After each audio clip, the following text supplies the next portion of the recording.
Bismillahirrahmanirrahim. Assalamualaikum warahmatullahi wabarakatuh. Khabar semua? Sihat? Alhamdulillah.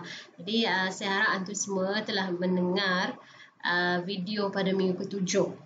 Okey, dan juga saya harap antum telah membuat tugas yang telah diberikan.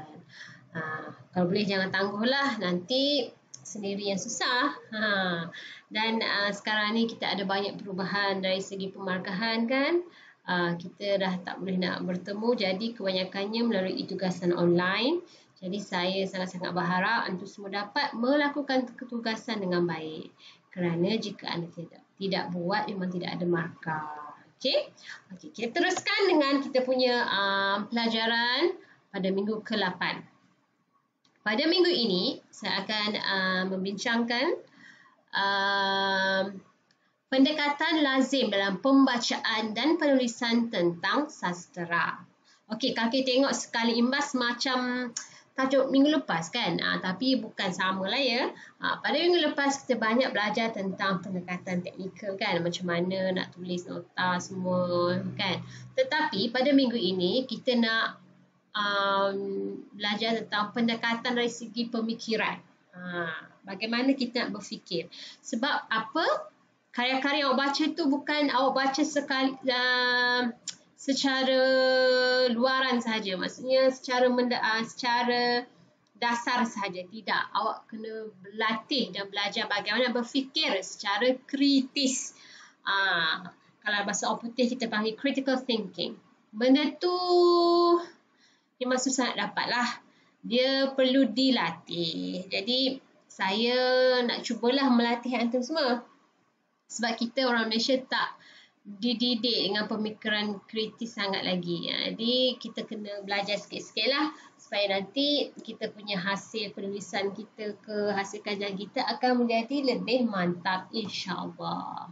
Okay guys, are you ready? Okay, kita teruskan ya.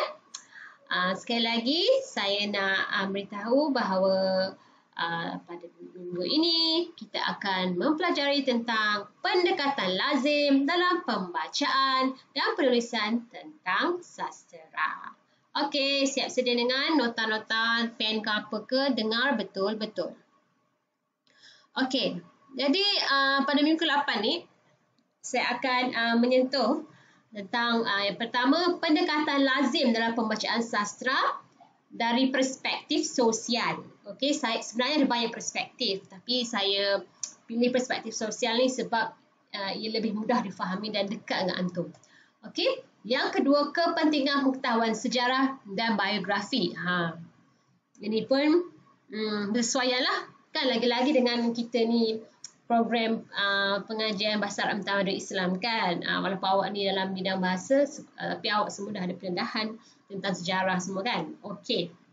Seterusnya, kita akan berbincang tentang persoalan sebagai alat bantu untuk berfikir dan menyusun idea. Ini pun penting sebab kadang-kadang kan saya faham awak punya perasaan macam bila awak baca satu karya tu awak tak tahu nak fikir macam mana, nak tanya soalan apa. Rasa macam baca-bacalah. Itu je.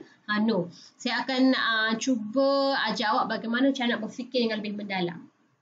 Tidak ada orang yang akan mengajar awak cara nak berfikir. Tak ada orang yang akan bagi tahu awak macam mana nak berfikir. Kalau awak baca benda ni, awak kena fikir macam ni. Tidak ada orang yang akan ajar awak secara satu persatu. Awak hanya akan belajar teknik. Macam saya akan ajar awak cara teknik nak berfikir. Awak yang akan tentukan soalan apa yang sesuai diutarakan. So, kena berlatih. Okay, seterusnya kita tengok pendekatan lazim dalam pembacaan sastera. Iaitu dari kesan genre. Dan yang terakhir, pendekatan lazim dalam penulisan tentang sastera. Okey, kita banyak bermain dengan benda-benda basic lagi sebab seperti mana saya katakan pada minggu lepas, antum masih hijau lagi dalam bidang kritikan sastera ni. Jadi saya kena ajar basic step by step supaya antum tak terkapai-kapai. Okey, the first one. Pendekatan lazim dalam pembacaan sastera. Okey. Perspektif sosial. Ada banyak pendapat lah. Jadi saya akan share benda antara pendapat yang popular. Okay? Yang pertama adalah pengkritik Perancis bernama Hippolyte Taine. yang dilahirkan pada tahun 1898 dan meninggal dunia pada tahun 1893. Okey.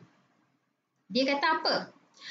Menurut kata Hippolyte ni, 3 faktor utama dalam menentukan ciri-ciri unik sesuatu karya ialah yang pertama, race atau culture, iaitu ciri-ciri nasional yang dihasilkan oleh pengkarya. Pengkarya itu adalah penulis, kan? Jadi kadang-kadang bila awak baca satu karya tu, awak boleh nampak ciri-ciri yang menunjukkan semangat nasionalisme seorang pengkarya tu. Mungkin dia banyak menyebutkan tentang budaya, adat-adat kaum dia, ataupun ada pasal baju-baju kaum dia, makanan kaum dia, itu pulang. Kan awak yang kena cari.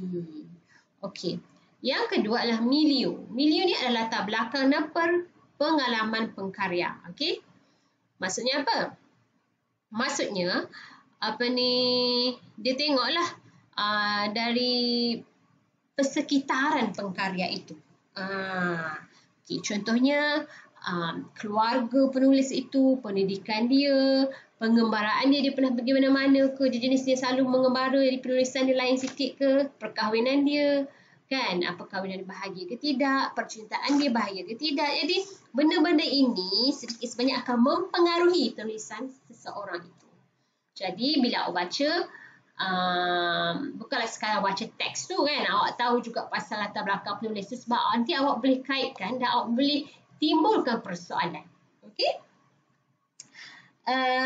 Yang seterusnya adalah moment. Moment ni adalah pengaruh dalam hidup pengkarya.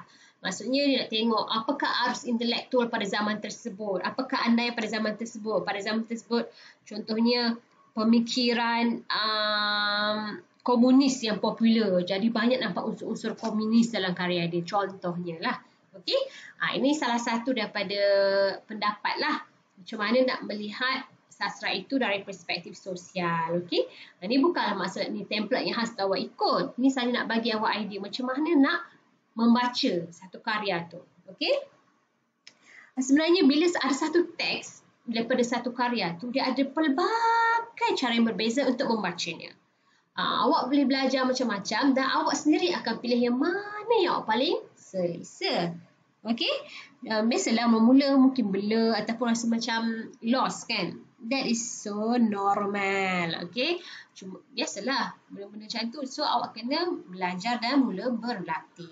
Nanti bila awak dah tahu, kan, awak rasa macam seronok. Best. Sebab dia bukan macam mana, dia mengajak awak berfikir. Seolah-olah awak ni main game, awak ni detektif, awak kena cuba cari-cari clue, awak kena membuat andaian dan sebagainya. Biarlah orang lain pandang rendah terhadap bidang sastra ni. Mereka sendiri tak tahu apa benda sebenarnya sastra ni, tahu. Dia ingatkan sastra ni bosan je. Pelbagai benda ada. Kita yang kena pandai aplikasikan dan cuba sampaikan dengan baik. Okey? Malah dapat mana banyak pahala kalau kita dapat buatnya dengan baik ke arah jalan yang betul. Okey, kita teruskan. Dapat semua setakat ni? Kita dah tidur dah tu. Bangun. Baik, tidur. Okey, mari kita tengok pada pendapat yang kedua. Inilah Rainer Wellek dan Austin Warren. Okey, dua orang ni adalah popular lah dalam bidang sastra ni. Kalau awak search pun keluar nama Rainer Wellek ni. Okey. Diorang ni kira macam pengkritik dari zaman contemporary lah. Contemporary tu apa maksud dia? Pada zaman moden lah, pada zaman sekarang. Jadi, pada pendapat mereka, 3 isu penting untuk pengkritik sosial lah. Kalau kita nak tengok nak baca karya tu dari segi perspektif sosial.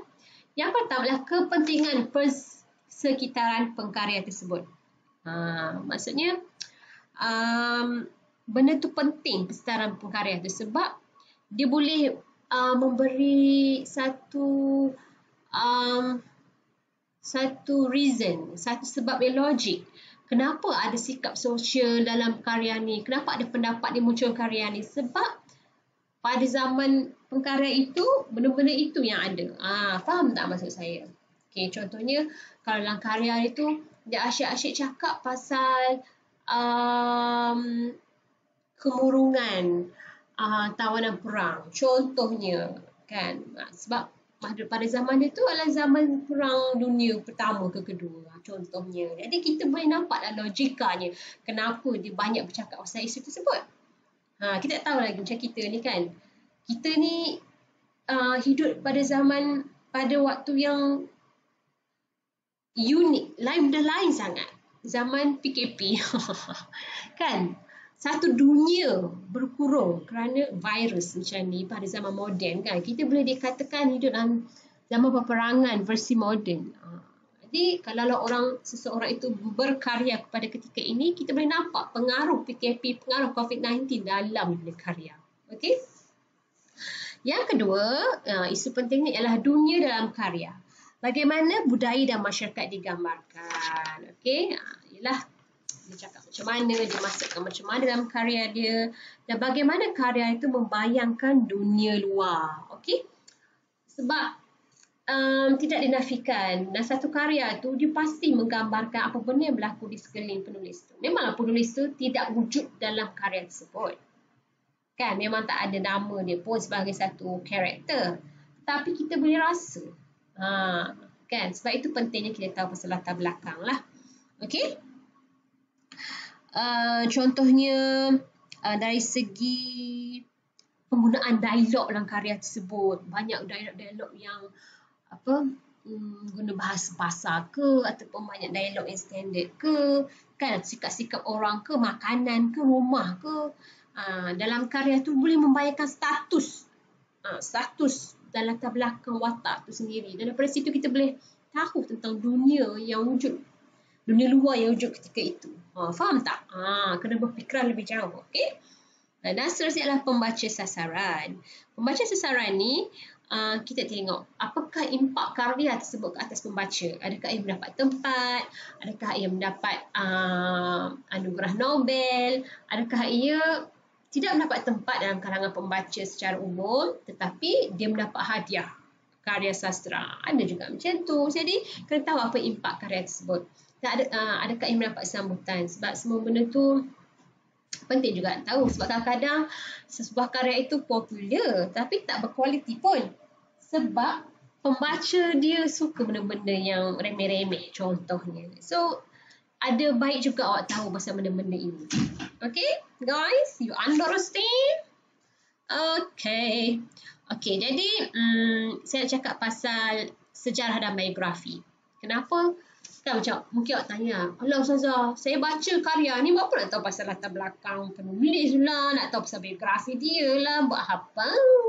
Oh no, sangat berguna untuk awak berfikiran secara kritis. Okey, mari saya terangkan kepada awak apakah kepentingan pengetahuan sejarah dan biografi ni. Ia memberi peluang kepada pembaca untuk memahami dengan lebih mendalam bahasa, idea dan tujuan penulisan karya tersebut. Kan? Contohnya bahasa dalam karya tersebut macam pelik je. Kan? Kenapa? Mungkin latar belakang penulis tu dia tidak ada pendidikan yang tinggi. Contohnya. Ataupun contohnya idea-idea dalam karya tersebut. Awak dapat rasakan macam banyak benda-benda sedih. Macam, faham tak? Bila awak baca kan rasa macam apa benda semua ni benda macam melankolik, dia sedih-sedih, dia rasa macam nak mengalir air mata, sedepres pula. Kenapa? Kita boleh tahu kalau kita tahu sejarah biografi dan tujuan, kan? Contohnya, ada banyak contoh lah. Ada karya tu ditulis atas inisiatif tulis tu sendiri, dia nak tulis. Ada yang disuruh tulis. Contohnya pada zaman-zaman dahulu, sultan-sultan yang suruh tulis. Jadi, semua benda itu mempunyai pengaruh terhadap karya tersebut. Yang seterusnya adalah mengetahui perkara atau isu yang mempengaruhi pendapat dan gaya penulisan pengkarya. Biasalah ada gaya penulisan. Bila kita baca ada yang pelik, ada yang biasa. Itu kita kena tahulah. Kalau kita tahu, kita kena tahu sejarah biografi, baru kita boleh agak kenapa jadi perkara tersebut. Kan? Okey. Sebab orang puasa ni penat sikit cakap. Okey. Mari kita tengok bagaimana menggunakan pengetahuan sejarah dan biografi itu sebagai salah satu cara analisis. Okey. Contohnya, awak boleh cari isu sosial dan intelektual bagi pengkarya dan masyarakat pada zaman beliau. Okey, awak dah tahu, awak dah dapat satu karya tu, awak dah tahu siapa penulis dia, awak boleh cuba cari Google siapa penulis itu. Kok ada keluar dia punya biodata ke, ataupun ada keluar penulisan dia ke. Jadi awak boleh tahu, oh dia ni contohnya dia ni lahir pada tahun ni, meninggal pada tahun ni, ataupun masih hidup lagi ke. Jadi awak boleh tahu. Awak boleh tahu isu pada zaman tersebut apa benda, ada tak ternampak dalam karya dia. Itu nampak dia kan, macam mana kita menggunakan sejarah biografi sebagai analisis. Okey. Yang seterusnya awak boleh gunakan juga untuk membandingkan karya yang dikaji dengan karya-karya lain pada zaman yang sama. Contohnya awak tengah mengkaji karya A ni, karya Mustafa contohnya. Awak boleh bandingkan, bila awak tahu kan dia punya latar belakang itu atau sejarah dia atau biografi dia, awak boleh bandingkan dengan karya-karya lain pada zaman yang sama. Kan, contohnya dengan karya Muhammad, kan Mustafa punya karya kita bandingkan dengan karya Muhammad dari segi tema boleh, ataupun gaya penulisan ke, ataupun dari segi genre ke. Okay. Awak pun bila awak nak memilih satu perbandingan tu, dia tidak boleh secara random kau pilih je. Dia mesti ada satu titik persamaan kan. Contohnya diorang ni duduk pada zaman yang sama, tapi tema karya diorang adalah tema kesedihan dalam percintaan dua darjat. Contoh, ataupun kesedihan dalam perkahwinan lari. Dua-dua cerita benda yang sama, tapi cerita lain-lain lah, tapi topik sama. Boleh dibandingkan. Nampak kat situ titik persamaan dia apa kan. Okey, dan seterusnya awak boleh buat perbandingan beberapa karya yang ditulis oleh pengkarya yang sama. Okey, contohnya kalau penulis tu dia ada banyak penulisan dia. Okey, dia dah sama dia hidup selama contohnya 60 tahun, dia telah menulis sebanyak 30 buah buku. Awak boleh juga menggunakan pengetahuan sejarah biografi awak untuk menganalisis buku-buku beliau. Memang best lah kalau macam tu. Jadi awak boleh agak kenapa dia tulis macam ni, kenapa tiba-tiba berubah dan sebagainya. Okay, boys and girls, faham? Okay, sekarang saya nak ajak awak tengok bagaimana nak create questions. Macam mana nak mencipta persoalan. Okay, tak awak baca, nak tanya apa, aku tak tahu. Tu payah sikit lah. Jadi saya akan cuba ajar awak sikit-sikit, tapi awak sendiri yang kena berfikir. Awak sendiri yang kena timbulkan persoalan. Awak sendiri yang kena ada rasa ingin tahu. Jangan macam okey, bye, tutup, bye-bye. Tak mau macam tu. Okey? Mari kita tengok apakah persoalan sebagai alat bantu untuk berfikir dan menyusun idenya. Okey, yang pertama. Mungkin awak boleh persoalkan di manakah kedudukan karya yang awak tengah kaji ni dalam senarai penerbitan pengkarya tersebut. Contohnya contohnya pengkarya tu dia ada tulis 30 buku, dan buku yang awak baca itu dan kaji itu adalah buku dia yang paling popular sekali, nombor 1. Jadi kedudukan sebenarnya ada banyak benda ciri-ciri penting yang boleh membantu awak analisis. Kerana dia nombor 1, isu-isu dia lebih mendalam ke apa ke, contohnya. Yang kedua, adakah plot karya tersebut adalah berdasarkan pengalaman sebenar pengkarya? Kita seleloknya kalau dapat tahu lagi best, lagi menjiwai. Yang ketiga, berapakah umur pengkarya ketika karya itu dihasilkan? Betul juga. Mungkin kalau bila ditulis karya tu waktu dia muda, kan? Waktu muda mungkin tak ada banyak pengalaman, jadi dia punya persembahan dalam dia punya karya itu tidak berapa menarik. Contohnya, ayat dia macam tak berapa cantik, dia punya perkembangan plot dia macam biasa-biasa je. Tapi contohnya kalau pengkarya tu tulis pada umur dia dah matang kan, macam 45, karya tu nampak lebih bersistematik, lebih mendalam, lebih feeling tu banyak. Feeling ini kan korang suka kan. Jadi banyak pengaruhnya kalau awak berfikir pasal umur pengkarya tersebut. Yang keempat, adakah latar belakang masa dalam lokasi karya itu adalah berdasarkan kehidupan sebenar pengkarya? Manalah tahu kan. Mungkin dia cerita pasal pada tahun 1893 kan, contohnya. Dan pekarya tersebut, penulis tersebut sebenarnya dia meninggal pada tahun 1897. Okay, memang dekat-dekat dengan zaman buku dia tu kan. Jadi mesti ada pengaruh. Okay. Tapi kalau kata tak adalah, dah lah. Penulis dia tulis pada zaman kuno, zaman batu. Dia mana ada hidup pada zaman batu? Jadi kita kena cuba tanya. Jika tidak, bagaimana pengkarya tahu nak yang latar tersebut? Macam mana tahu pada pasal zaman batu tu? Contohnya lah. Adakah melalui pengembaraan? Tidak mungkin kan dia nak mengembar ke zaman batu. Mungkin dari segi pembacaan. Dibaca buku pasal orang hidup pada zaman gua contohnya. Jadi pengaruh dia pun tulis macam tu. Contohlah. Ataupun dari segi penyelidikan. Kan dia ada graduat pendidikan, dia kaji pasal zaman batu, lepas tu dia berminat nak menulis. Contoh. Okey, mari kita tengok lagi. Apakah persoalan yang boleh create? Seterusnya adalah, adakah watak dalam karya berdasarkan orang yang dikenali oleh pengkarya? Ini memang, itulah saya cakap, seronok tau kita boleh cari clue sendiri macam detektif. Manalah, jaranglah. Susah nak cari penulis yang kata watak dalam buku ni adalah berdasarkan sipolan-sipolan dalam hidup saya. Jaranglah. Kita yang kena cuba siasat ada kaitan ke tidak. Seronok kan tu. Okey, yang kedua adalah, adakah salah satu daripada watak karya tersebut berdasarkan dengan diri pengkarya sendiri? Kan, contohnya ada cerita tu, ada cerita pasal superhero lah, apalah. Kita cakap, mungkin kan. Ya. Tak nafas. Contohlah kan, daripada kita tengok baliklah. Memanglah pengkarya tu tak akan beritahu, inilah saya kan, inilah saya dan watak ni. Awak lah kena fikir. Sebab tu bagus juga awak tahu pasal pengkarya tersebut. Okey, yang ketiga. Dah agak lah nak minum air. Tak boleh. Okay. Bagaimanakah isu yang diutarakan memberi gambaran tentang kontroversi, persoalan dan masalah pada zaman pengkarya? Okay. Isu-isu karya tersebut, mana tahu dia tengah cakap pasal kontroversi kan. Contohnya ada satu karya tu pasal social distancing ke kan. Manalah tahu. Jadi ada masalah pada zaman dia pada zaman kita ni. Orang yang tak faham-faham nak social distancing contoh.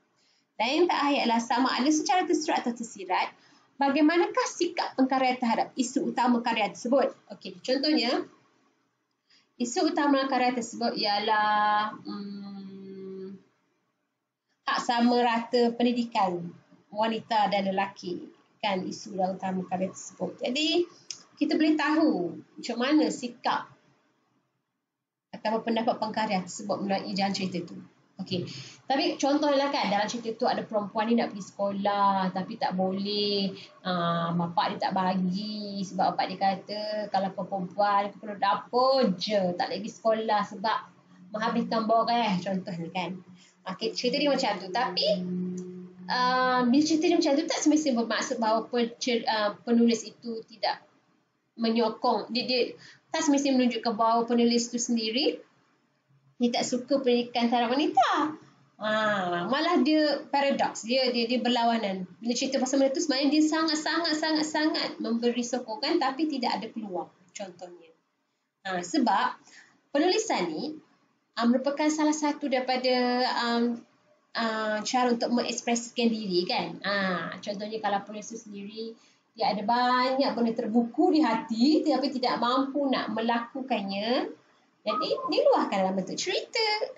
Contohnya, macam korang luahkan dalam bentuk status. Gitulah dia, okay? Aduh. Sorry ya, dia jadi macam, elek. Tak cantik pula. Alah. Jadi, dia jadi double pula macam ni.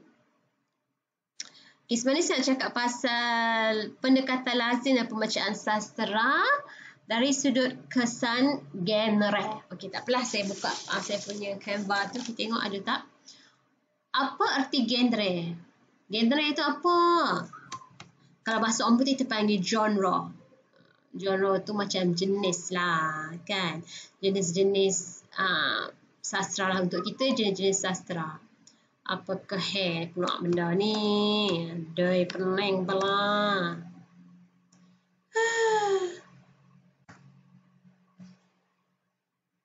Oh, I don't want apps. I want this one. Canva.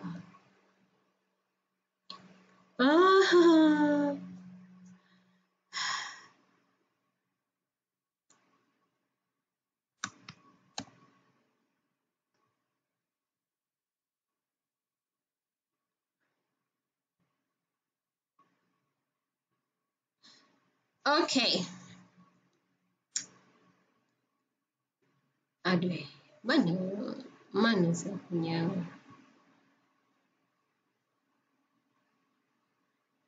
Sorry ya. Biasalah jadi macam ni.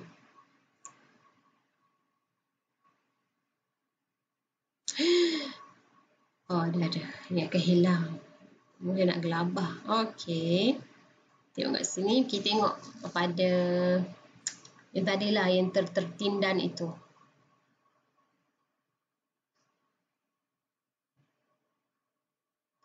Ni Ibu sabar juga.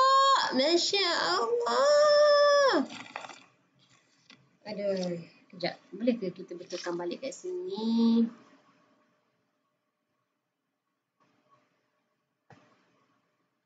Oh, okey. Dia ternaik atas rupanya. Okey.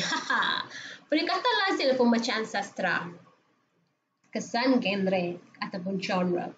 Aristotle. Okey, Aristotle dia kata, menurutnya karya seni ini melambangkan realiti. Bukan sekadar khayalan. Ada realitinya. Dan beliau membagikan karya sastra kepada means, iaitu medium karya seperti muzik ke, prosa ke, puisi ke, ada banyak jenis. Yang kedua adalah objek. Situasi atau watakan sebenar yang ditiru. Contoh situasi apa yang berlaku pada dunia luar. Penulis itu tiru dan dia tulis dekat dalam karya dia. Tapi dia guna orang penduduk kampung B contohnya. Kan?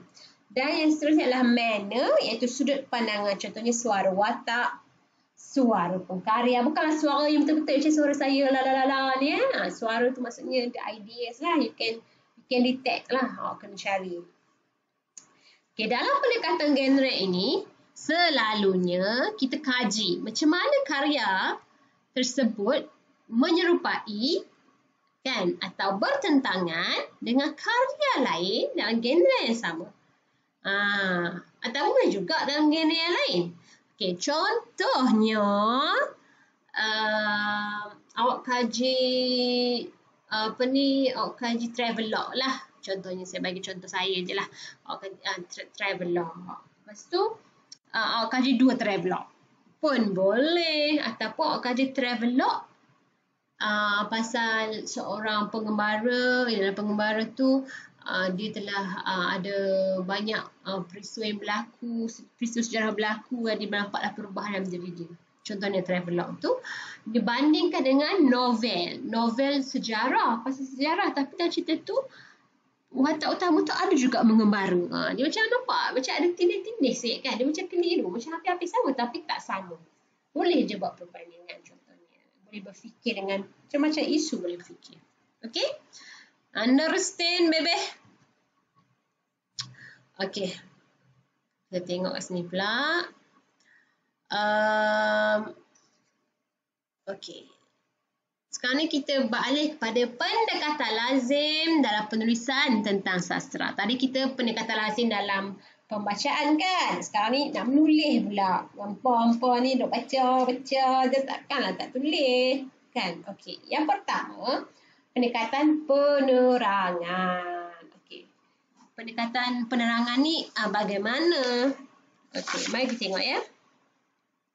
Pendekatan penerangan ni dia mengkaji karya ringkas ataupun beberapa petikan daripada sebuah karya. Ia macam awak buat. Awak kan karya dia cakap pasal beberapa petikan je, bukannya setiap petikan tu kau kaji kan. Yang seterusnya adalah memberi interpretasi karya tersebut. Ini pun kita akan buat kan, interpretasi. Interpretasi tu tahu tak benda ya? Sila Google ya.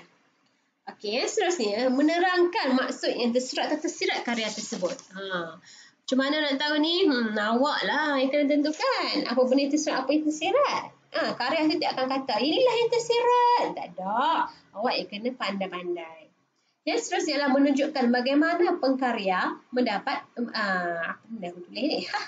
Menunjukkan bagaimana pengkarya mencapai kesan tertentu. Okey, contohnya,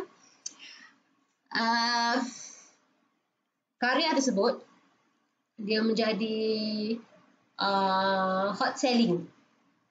Kesan dia memang memberi kesan yang sangat-sangat mendalam terhadap pembaca sampai semua nak beli buku dia. Jadi awak lah yang kena tengok kenapa jadi begitu. Okey. Awak kena ingat, penerangan ni bukannya ringkasan semata-mata ataupun paraphrase biasa. Okey, awak kena fikir secara kritis. Macam mana? Contohnya awak fikirkan tentang karya tu dari segi unsur sastra dia, kan? Contohnya ada kinayah dia, ada tashbih, ada isti'arah dia, dan kena bagi tahulah maksud dia apa. Penulis tak akan beritahu, dia suruh kita yang fikir sendiri. Jadi terpulang pada awak untuk membuat interpretasi. Jangan takut. Okey, yang kedua adalah analisis. Okey. Kita akan bahagikan karya tersebut pada beberapa bahagian dan kita akan mencari perkaitannya sesama sendiri. Okey, contohnya kita bahagikan karya tersebut dalam 3 bahagian. Contohnya bahagian pertama bahagian sebelum perang, bahagian kedua bahagian semasa perang, yang ketiga selepas perang contohnya. Dan awak bahagi karya tu, lepas tu awak pula cari apa kaitan dia, apa kesinambungannya. Okey, lagi contohnya awak mengkaji perwatakan, struktur plot dan elemen-elemen sastra. Ataupun awak boleh juga mengkaji perkembangan peringkat satu peristiwa, kan? Contohnya dalam karya tersebut ada peristiwa mengenai kematangan watak utama tersebut. Jadi awak yang kena kaji perkembangan dia. Pada mulanya dia macam mana, dia macam tidak berilmu, masa dia buat apa, sampailah dia dapat peristiwa dia iaitu dapat jadi orang berilmu contohnya. Jadi awak yang kena tahu apa benda step by step dia.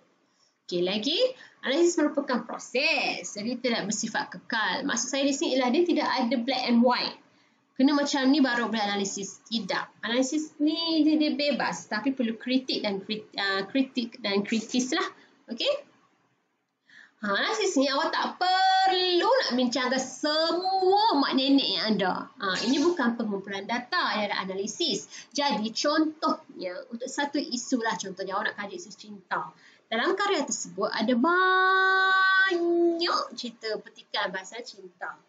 Okey, awak tak perlulah pergi senaraikan satu persatu sampai 30 muka surat. Tak payah. Dalam banyak tu, awak pilih yang mana yang paling baik. Yang paling banyak isi awak nak huraikan, yang mana awak paling confident nak huraikan, itu yang pilih. Okey, tidak semua, tak perlu semua. Okey, hanya tertumpu pada isu yang telah dipilih. Jadi awak kena biasakanlah tu. Okey, seterusnya pendekatan lazimnya dalam penulisan tentang sastra adalah perbandingan. Biasalah untuk orang yang terutamanya telah mengikuti kelas sastra bandingan saya.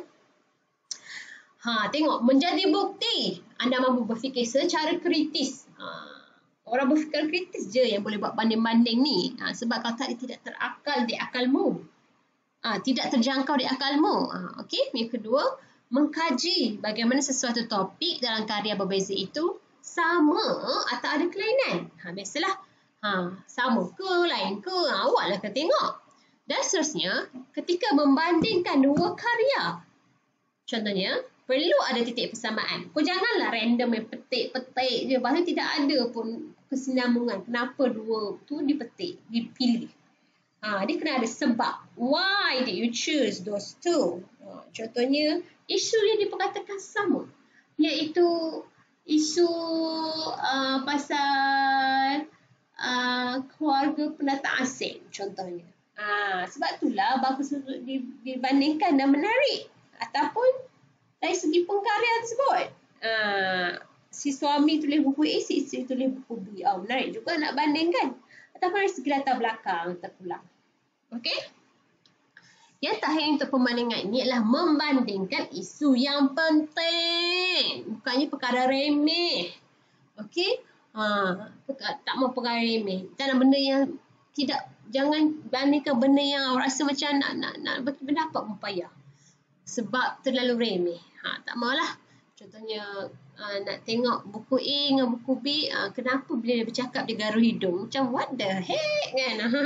Tak mau benda macam tu, remeh-remeh kan. Jadi kita nak, sebab akhirnya kita nak tahu yang mana yang satu lebih baik. Contohnya satu isu atau pilihan, mana satu lebih baik. Karya yang mana satu yang menggambarkan isu dengan lebih baik. Yang mana lebih kuat dia punya hujah dia. Contohnya. Dan yang manakah yang lebih menarik. Okey, dan yang terakhir, pendekatan lazim penulisan tentang sastra ni ialah kajian karya-karya daripada pengkarya yang sama. Okey, contohnya seorang penulis ni dia ada tulis pelbagai buku.